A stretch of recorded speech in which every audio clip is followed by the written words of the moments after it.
நண்பர்கள் அனைவருக்கும் வணக்கம். இன்னைக்கு நம்ம அந்த வீடியோல தமிழகத்தில் நாளை பல மாவட்டங்களில் கனமழை என்ற தகவல் வெளியாகியுள்ளது. ஸோ அதை பற்றி தான் இப்போ நம்ம பார்க்க போகிறோம். வட தமிழகத்தில் அநேக இடங்களிலும், தென் தமிழகத்தில் ஒரு சில இடங்களிலும், புதுவை மற்றும் காரைக்கால் பகுதிகளிலும் இடி மின்னல் மற்றும் பலத்த காற்றுடன் கூடிய லேசானது முதல் மிதமான மழை பெய்யக்கூடும். திருவண்ணாமலை, ராணிப்பேட்டை, வேலூர், திருப்பத்தூர், விழுப்புரம், செங்கல்பட்டு, காஞ்சிபுரம், கடலூர், அரியலூர், மயிலாடுதுறை ஆகிய மாவட்டங்களில் ஓரிரு இடங்களிலும் புதுவையிலும் கனமழை பெய்ய வாய்ப்புள்ளது. தமிழகம் முழுவதும் பரவலாக தற்பொழுது கனமழை பெய்து வருகிறது.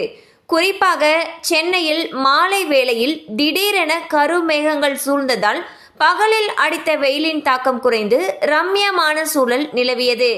இதை தவிர நகரின் முக்கிய பகுதிகளில் கனமழை வெளுத்தும் வாங்கியது.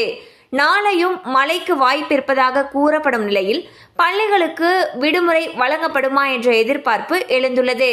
ஸோ பார்த்தீங்கன்னா தமிழகத்தில் பல மாவட்டங்களில் தற்பொழுது கனமழை பெய்து வருகிறது. இந்நிலையில் நாளையும் பல மாவட்டங்களில் கனமழை பெய்வதற்கான வாய்ப்புகள் அதிக அளவில் இருக்கிறதாக வானிலை ஆய்வு மையம் அறிவிச்சிருக்காங்க.